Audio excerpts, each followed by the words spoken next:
Okay, good morning, everybody. Thank you for coming. Today we have the panel on fundamentals of yacht security. On the far right, my far right, we have Matthew Gerken, who handles electronic networking, anything to do with cyberspace, that's his realm. In the middle here we have Patrick Estebe, longtime private marine security contractor, close protection, you name it, executive protection. He's done it, he's been there. Also military and civilian police background in his early days. And then, long ago. And then to my immediate right here, we have Peter Southgate. Peter has been in the business quite a long time. He's very familiar with regulations, having formerly been with Cayman Islands, also yacht management. So the whole compliance regulation side of the equation is under his purview and experience. I'm really pleased we've got him here as well. And what we want to do fundamentally is we're going to examine where do the realities of yacht security intersect with regulations and compliance and so forth. So we're going to start with Peter Southgate. You're going to give us a brief, no, that's we're starting with this Matthew. video. We have a video? Yep. Okay, we have a brief video here that Matthew's going to share with us. This is about how a vessel can be hijacked via GPS.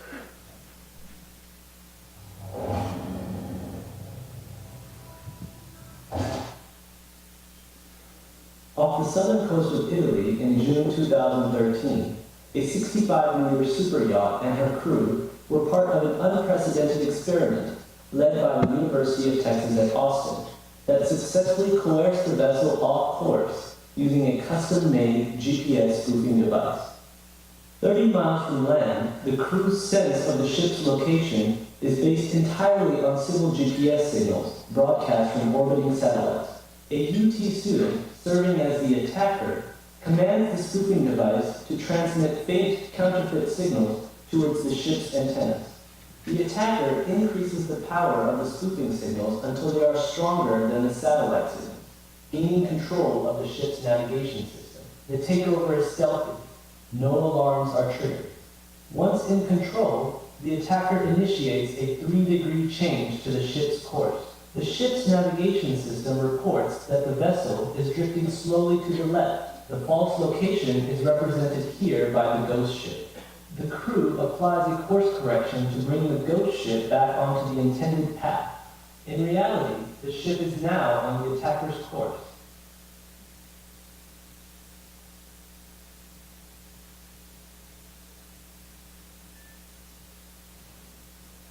Okay, there we have that. And next we're going to have Peter Southgate give us a little overview of what's going on in the world of piracy and maritime. Okay, can you hear me? Yeah.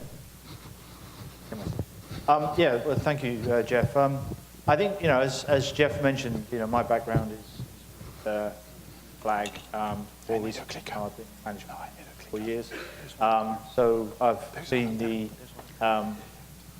security world change, obviously, since we've all seen the security world change since 9/11, and of course the ISPS code, which we'll talk about, I think, a little bit more. Yeah, tell our audience what ISPS is for So those that might the be new. ISPS code is the International Ship and Port Facilities Securities Code.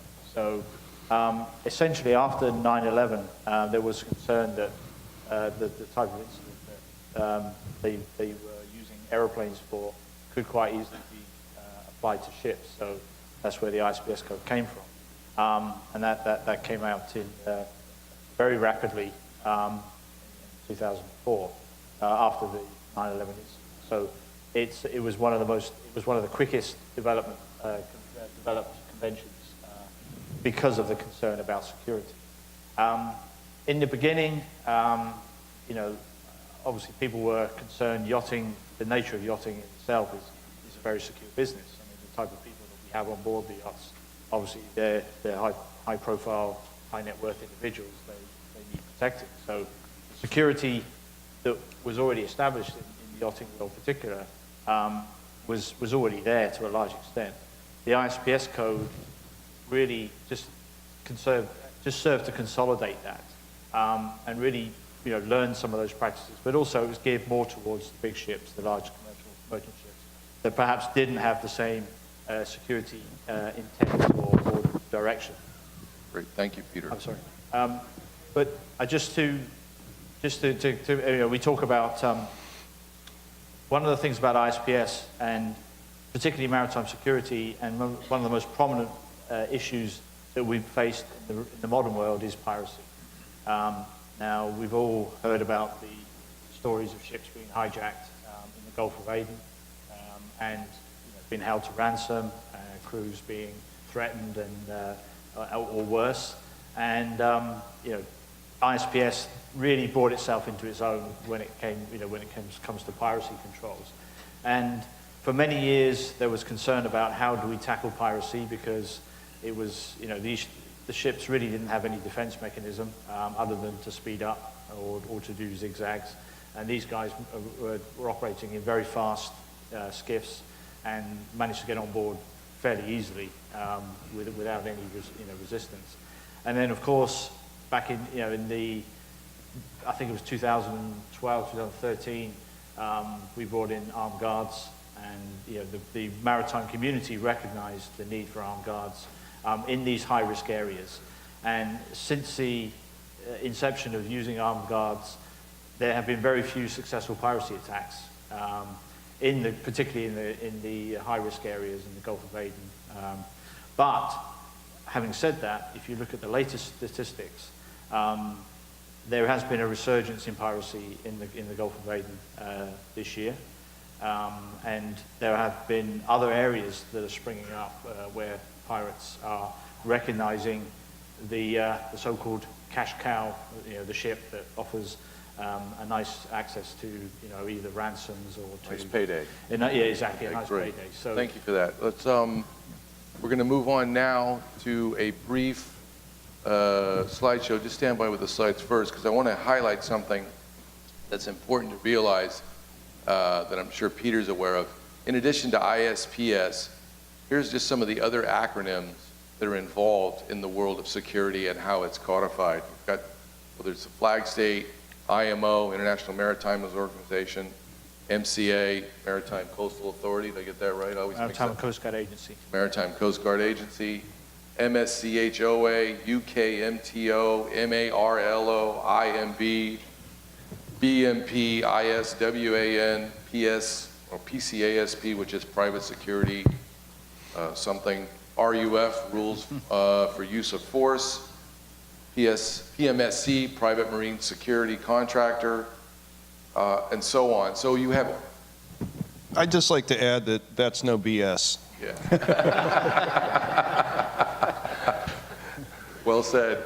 So anyway, we've got all these regulations that are out there that in one way or another intersect with the realities of physical security, or where the rubber meets the road. So Patrick, go ahead and let's just give everyone some insight into the realities of physical security. So my point to the Broker Association is that security, whether the owners will mention it or not, is very much on their mind. It's also very much on the mind of the crew since the Nice incident, where many of them had friends on this, at this place. The problem with this, of course, is that now we are dealing with regulations, and those regulations want us to do plans and have the role of Wile E. Coyote, when the security would rather be Roadrunner. You tell me which way you want your security. Of course, it's always disastrous in terms of results, because the people making the regulations have never met a pirate. They've never met a terrorist. They're talking about something they have no clue. They're talking out of statistics. Security issues will always escape analytics. I was giving a speech in this line at the Mariners 2 days before the Fort Lauderdale Airport incident. That proved me right once again.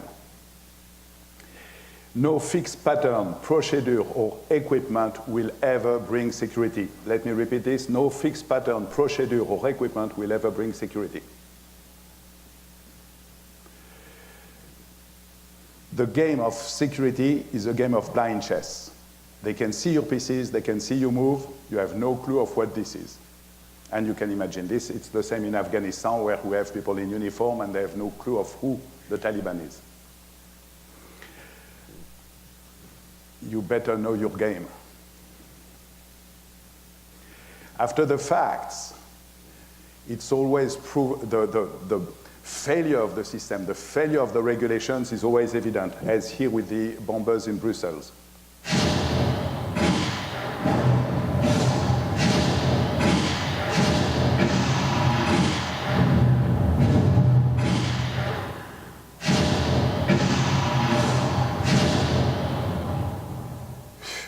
That's about 10% of what has happened during this period.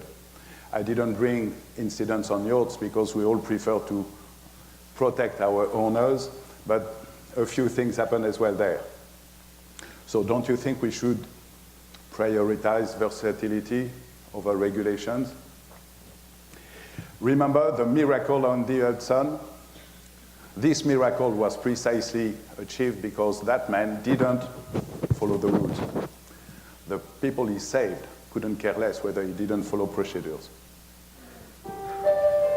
Regulations are very different, whether your life is on the line or you're sitting behind a desk. How will you bring peace of mind to the owners? Not by following the regulations. Is it not easier to sell a yacht to a discerning client because you know you're selling the exact best he can afford? And shouldn't that be the case for security? When Keith Jarrett improvised on an imperfect piano in 1975, for those who know the story, he gave us the best solo jazz in history. Shouldn't your security be at this level? If your security is not anticipatory, versatile, and sustainable, you do not have security. That's it for my presentation. Thank you. Ready to take Okay, questions. so we've had a nice dose of reality there. I don't know about you, but got my attention. At the same time, whereas it's nice to have the versatility and to operate in a regulation-free environment, that isn't our reality. Our reality is that we have a lot of regulations.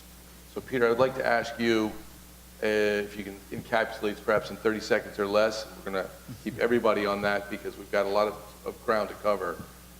What has been your experience in balancing regulatory requirements with physical security and in boats that you've managed in the past or you're aware of? How has that experience been? I think ultimately the game or the goal is access control.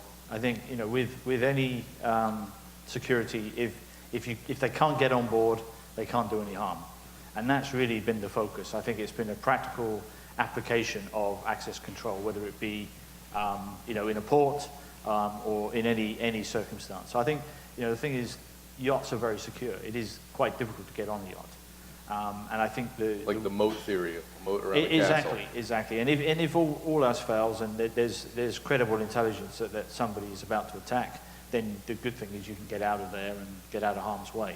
So I think access control would be, if in a snapshot for the 30-second. Access control is everything. So as a yacht manager, if an owner says to you, or the master says to you, the boss wants to have security for this passage or for this event or whatever, what do you do? Do you leave the hiring of the security contractor to the master, or does the management sometimes get involved? The management role, obviously the process, and I'm glad you asked that question. The process is really down to the manager. If we know where the vessel's going, it's our role to research the area. That's fundamental. As I mentioned, piracy and other criminal activities are popping up all over the place, and it's the manager's role to investigate.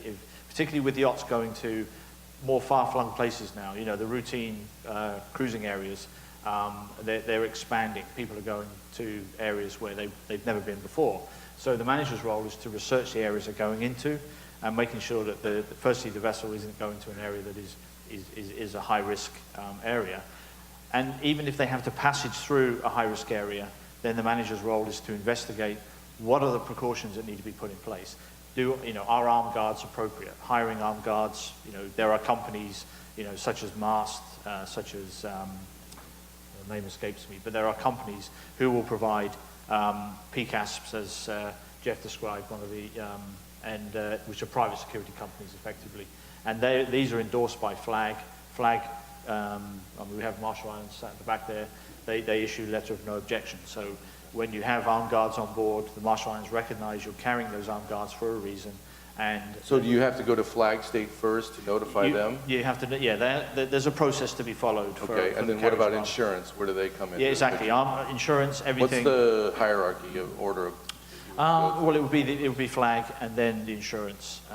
But effectively, everybody knows that there are armed guards and why, and there are certain pickup points. You know, you can't just take an armed guard from anywhere and say, right, okay, come with me, I want you on board. Gotcha. You know, there are certain points because carriage of weapons, it still has certain legality issues that people have to be concerned. Okay, So good one. if you don't, if you don't follow those procedures, you can end up in a worse situation than you would with a potential terrorist or criminal. So there's physical access to the yacht, and then there's cyberspace, which I guess my opening question for you, Matthew, is given data in cyberspace 10 years ago and today, are we more or less vulnerable?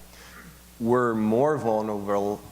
Excuse me. Actually, I have to, if my voice gets scratchy, I literally caught a virus, which is kind of odd about cybersecurity. So we're more vulnerable in the sense of how more dependent we've become on the internet. And specifically, if you look at how you use your phones that connect to the internet, how you use and access that data today is adverse to how you did it 10 years ago. Right, and then when you're setting up network security for a vessel, what are there regulations that you have to apply and take into consideration, or you just come in with the latest and greatest solution? Well, network security is a constantly evolving microcosm, if you will, in that antivirus, for instance, is reactionary to a virus that's put out there. So there's always developments within network security. So I would better characterize it as a proper framework is put in place, and you know, and that framework includes, and there's some overlap with physical security, like access control. Who has access to the network? What do they have access to?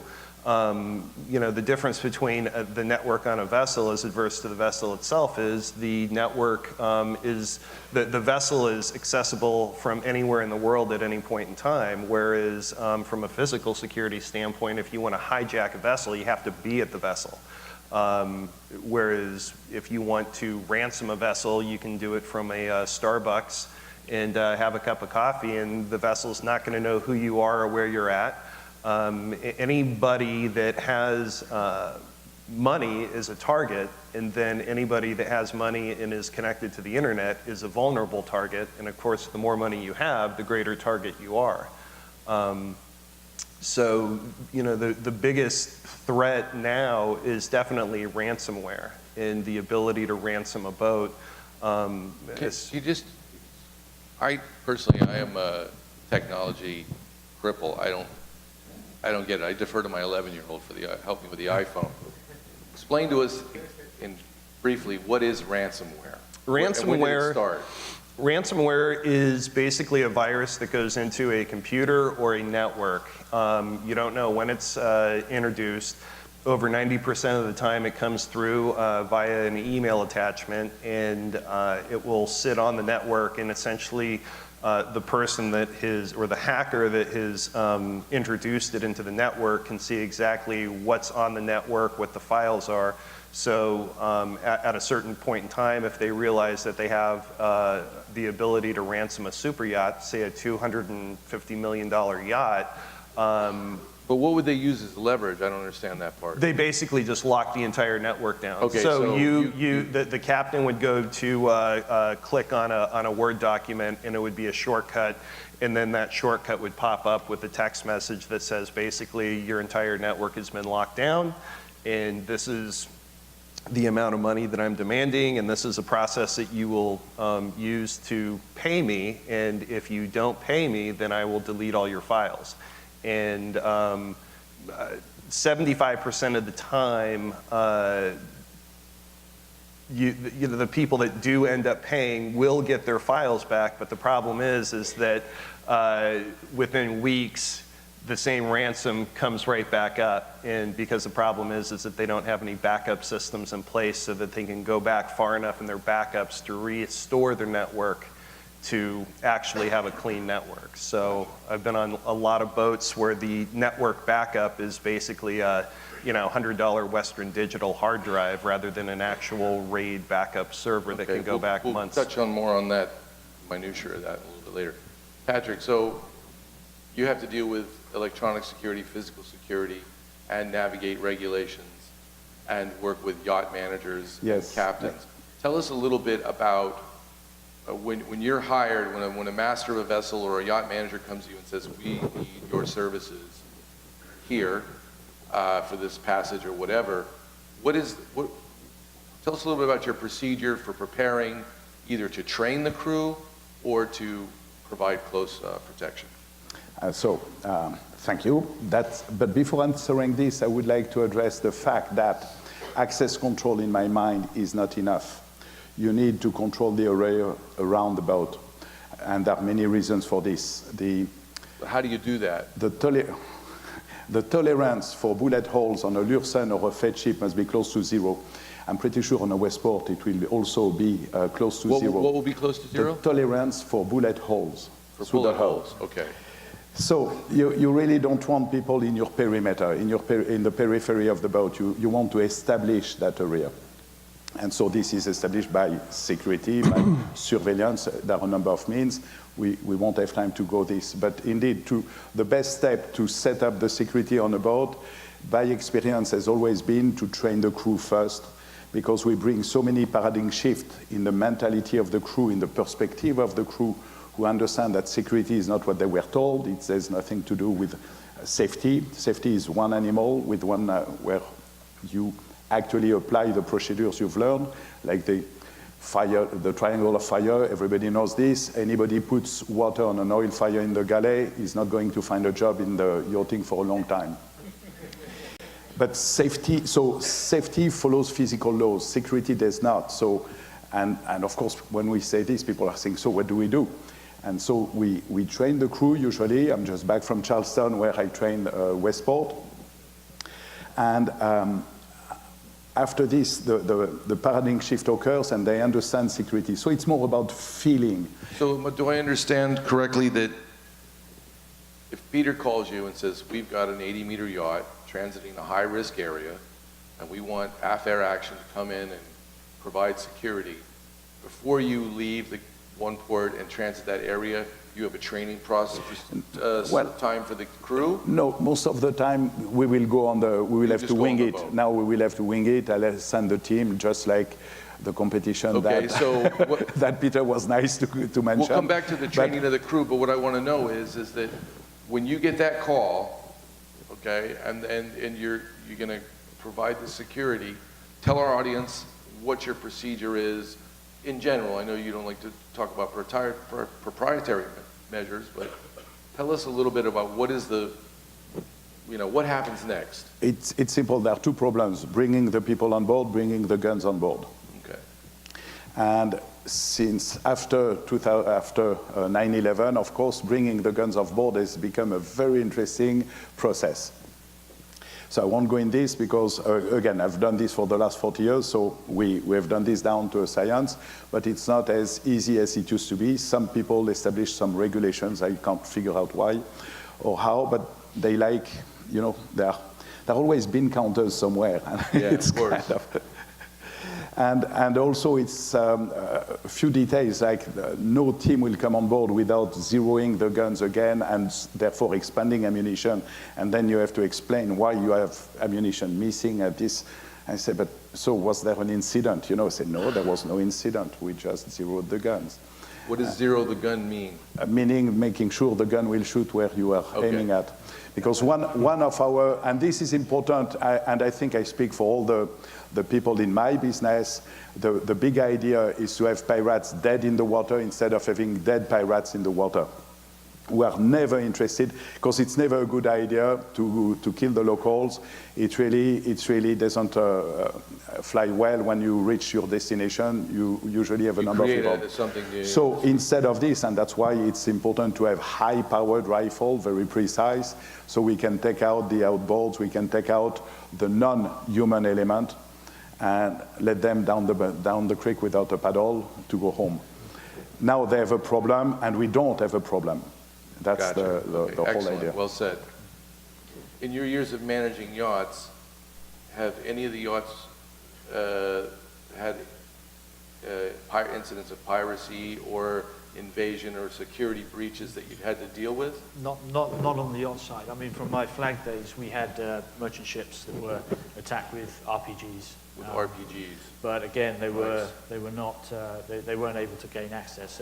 And you know, Patrick is right. I mean, I think to some extent, if they get close enough to access the boat, then you know that becomes a challenge.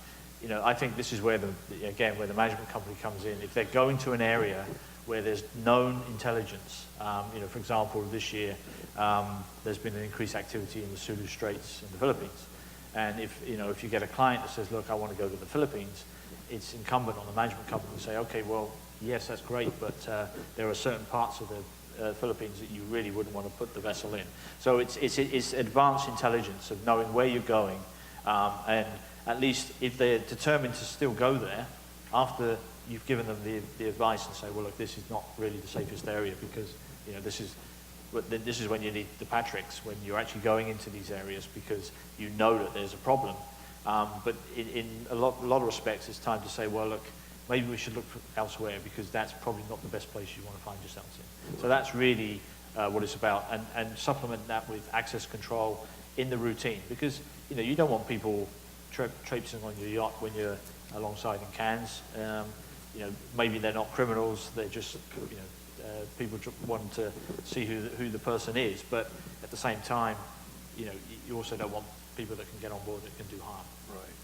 Matthew, on the electronic side, what are the fundamentals of electronic security? What should every boat have? And this could apply to an 80-foot azimuth or a Westport 112, as well as your 80-meter Lursen or Fed ship. But everyone nowadays has got Wi-Fi, I assume, on their boats. We've got it on our phones.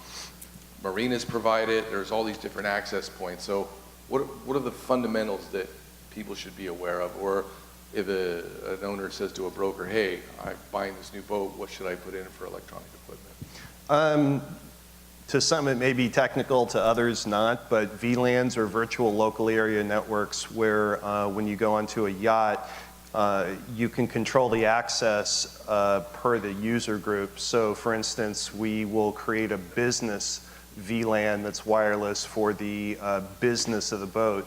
We'll create an owner network, obviously for the owner, and then we'll also create a crew network, and as well as an AV network. So each of those groups have very specific requirements. And then also too, since we're dealing with vessels, is the types of communication that they're using, whether it's satellite, 4G, Wi-Fi. So that's the first one, is a form of access control. Obviously a firewall, excuse me. Pressure test and auditing procedures on the network itself. So that's where you try and attack your own network? Explain yes. Well, there's components that we use. There's hardware/software components that we use to manage the networks. Now, we have to obviously work within the framework of what it is that the management company or owner wants. Some owners on very large vessels have dedicated ETO officers that are specifically network security, network operation crew members. Other boats have an engineer that may be a fantastic diesel mechanic, but because they have the title of engineer, they're now also in charge of the network, which they may or may not know much about. The other risk factor in that is obviously the turnover in crew members. So We can be as much involved in the network to basically be a virtual ETO and have complete management of the network of the boat, or we can provide the network as requested by the customer and just advise them as far as moving forward what is best for them to follow. Thank you. So Patrick, back to the physical security side of things. When you're on board a yacht and there is a threat that's picked up by your team, what is the protocol for decision making? Do you notify the master first? No, of course. So we are old-fashioned people. Everybody in the company that is going on a boat is a former Navy SEAL, so they are very traditionalist in this regard. Even though we are kind of fancy with the rules and regulations, we still are very traditionalist. And the master is, of course, the first informed, and actually the officer of the watch and the master are always part of the team. To make sure we would defend ourselves for the consequences of the actions and everything, most of the guy has a GoPro camera on the forearm. So that's not only we record everything before, so we record the warning shots, we record everything that has been done, I mean on live video. And if there is use of the firearms, now it's totally on record. And so there is nothing, we are not trying to hide anything, we are really trying to do the best to avoid, as I said, loss of life. It never came to having loss of life because they understood the language we speak. 762 is a language that is known the world over. You're referring to a caliber of a bullet. Yes, and usually when people say, okay, you know, it's we had this case, you have to have the feedback from the captain because we were in owner's mode. So if the owner is on the aft deck, they're having coffee, and the captain sees on the radar the pirates approaching, and this is on the Far East now because that's where it's becoming hot. And so he's changing his bearings, he's going faster, they change bearing, they go faster, so it's clear now. So he goes to see the guys, says, listen, we have a problem. And he prefers the guys, because they're calmer in those circumstances, to tell the owner, and of course they just ask them nicely to just go inside to have the coffee. And of course the boat by then comes close. And again, that's the feedback from the captain. It's not the guys are never bragging. So, and he has his binoculars and he says, well, there were 6 guys, then 10 guys, then 14 guys, you know, and they were brandishing rifles. And your guys were on different things and they were waiting. And when the boat came really close to start boarding, that's when they put up their high-powered rifle with scopes. That's the game you want to play? And all of a sudden, all these guys put the guns down. Fishermen. You know, big change of heart and no loss of life. And they would say, oh, we are out of here. And the captain was saying, but didn't, you know, that's the essence of security, difficult to grasp. Not a shot fired, and those people understood that it was not the game they wanted to play. So it's, right. It was... Interesting. And on the subject of training crew, are you teaching them hand-to-hand combat? No. Or how to use a gun? No. What's the reality of training crew? That's the process when we are approached by the captain beforehand, or the owner sometimes. And so it starts, you know, usually by looking at the boat, providing an operational security plan. That's a skeleton to still know what to do, and then the training of the crew. The training of the crew is important because it explains to people how we proceed ourselves. It started, in fact, thanks to somebody who is in the audience, I can't see him right now, but that's when we did the Amazon trip with Paul Allen and Bill Gates in '97. Because I was training them traditionally before, and then I said, okay, it doesn't work, so I'll tell you what we do, guys. And of course, from them, you know, I switches. And to me, yachting, what's the difference between Special Forces and the Army? A very simple basic thing. Those are the same guys. You take 2 20-year-old guys, and because one is swimming a little bit faster or running a little bit faster, he ends up in the Navy SEALs. His cousin, who has been in high school with him all the time, ends up in the Rangers.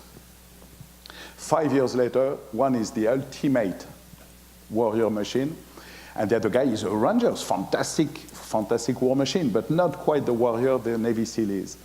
And it's the difference between discipline and authority. In the Special Forces, it's all about self-discipline. That's why you have people with ponytails. That's why the captain will be called on his first name and say, okay, we'll do like this. And the guy says, no, it didn't work last time. That's full of shit. We'll go this way. So instead, the special forces psychologically rely on self-discipline, which is the way yachting operates. The captain is not going, you never see people at attention on a yacht. It's people have space. When in the army, it's all about authority. Do this or else. Work this way or else. And this, of course, you obtain so much, but you don't get the best out of people. The same should be done in security. That's why I'm saying, you can do something with your regulations. I won't mention where you could put them, but really, it's not what it is about. It's about self-discipline. You should make sure those people are competent. That's why, for me, the level of competence of the people I send on boats, it's very simple. It's Navy SEAL, not Navy SEAL. I'm still employing them on land assets and things like this. Fantastic. They don't know what a boat is about. I'll take a very So what is the takeaway? We've got 5 minutes less. I'd like to ask each of you to give me, in 30 seconds, what is the takeaway the audience should leave with regarding electronic security? It's a wise investment to invest in a secure network, because the money you save and the headache and everything else that's involved in it, it's really the wisest investment that you can make is a very secure network. And for those of us that don't have yachts and we're at home in our own little wireless and whatnot, is there some fundamental step we can take? Backup. Backup. Cloud backup? Cloud backup. It's inexpensive. I think my cloud backup service is $8 a month, and I have backups that are off-site that go back years. And my phone or as Steve Wozniak once said, never trust a computer you can't throw out the window. At any point in time, you should be comfortable enough to lose or have stolen your laptop or phone, and it shouldn't be an issue. You shouldn't have to worry about it. If you're lost without your laptop or phone, you need to change something today. You're doing something wrong. That's the takeaway. Thank you for that. Peter Southgate. Yeah, I think put your faith in the management company, let them develop the ship security plan, identify the vulnerabilities of the ship, but also identify those areas that you maybe shouldn't go in, or if you're going to go in on a limited basis, and be rest assured that boats cross through the Suez Canal every day satisfactorily, and touch wood. There's no wood around here. You can hit my head if you like.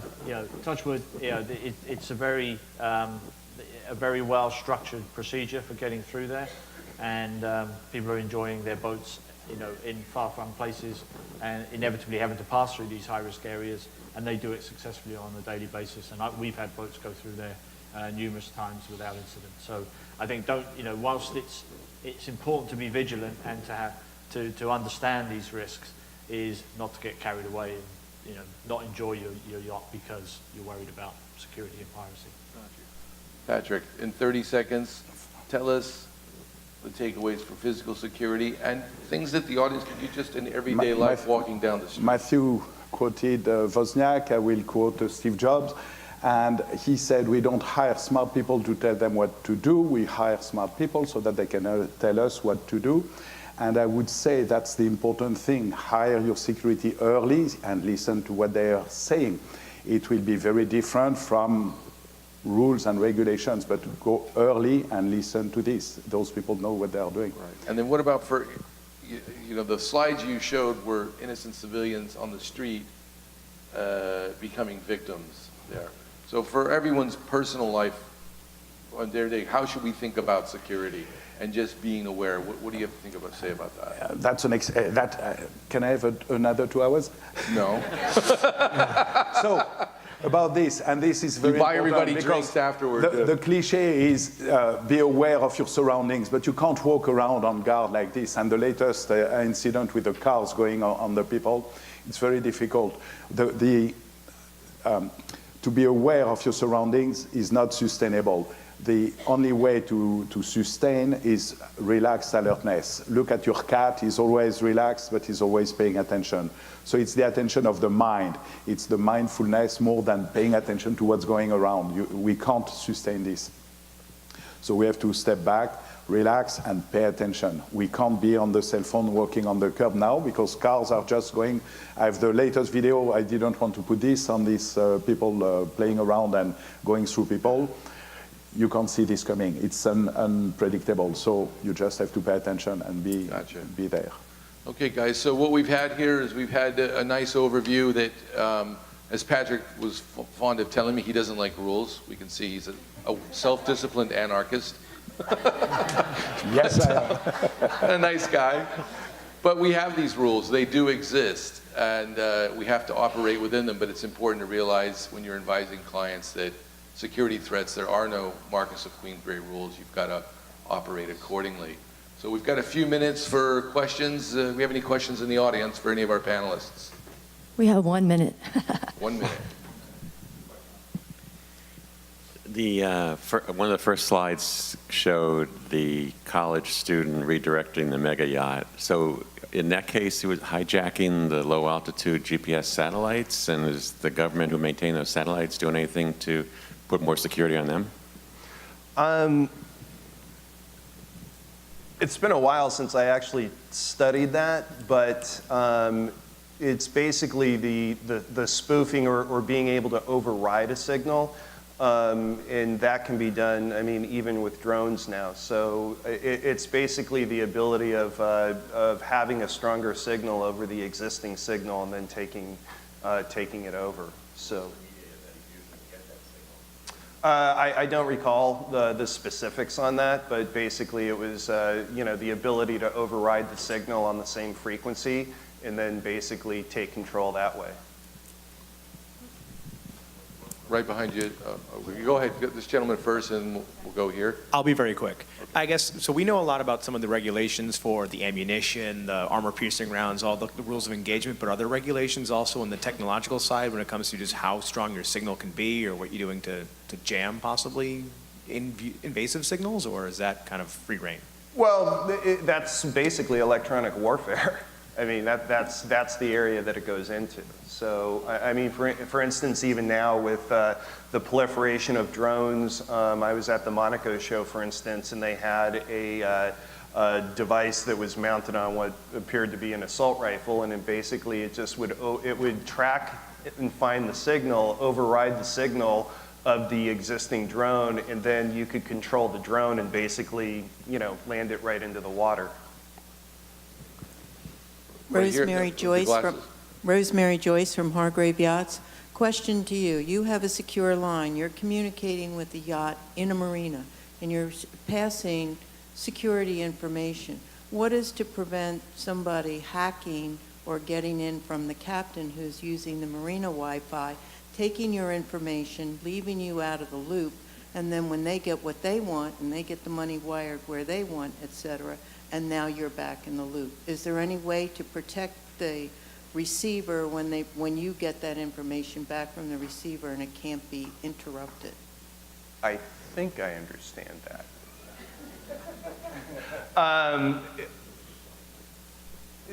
Basically, if I understand correctly, and I am NyQuil'd up, so is there a way to protect yourself from basically being spoofed, if you will, of the information that that the captain thinks that he's getting? No, the captain gets the captain gets the correct information. He replies back to you. It goes out and you get it, and then it comes back and they get the captain from the second time. They interrupt his email search, leave you out of the loop, do what they want to do, and next thing you know, you're back into the loop. Well, again, we're in the transport business as far as the internet is concerned. So from the receiver to the sender standpoint, if you're using, say, satellite, for instance, satellite is a secure communication network, but it's only so secure is to the point where it hits the public internet. So the ability to have firewalls in place and to have access lists in place as well as the introduction of the software, the virus that would allow that to happen.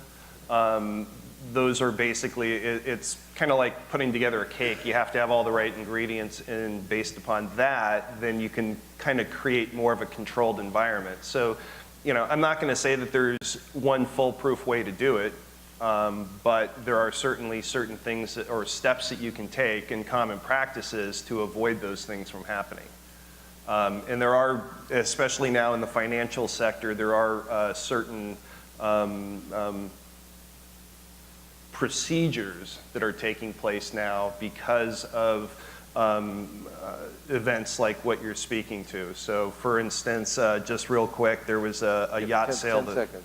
There was a yacht sale that was supposed to take place, and the wire information got changed, and it was only because somebody was perceptive enough to see that there was a change in the wire routing number that they could see that something was happening. But again, it's when you're dealing with the internet in the control mechanisms, you have to understand what's happening on both sides, not just one side. And I hope that answers the question. It does. Okay. You're not We can take some protected. questions at the cocktail hour if you like. Okay. So. Thanks so much, everyone. Matthew Gerken, Patrick Estebe, Peter Southgate.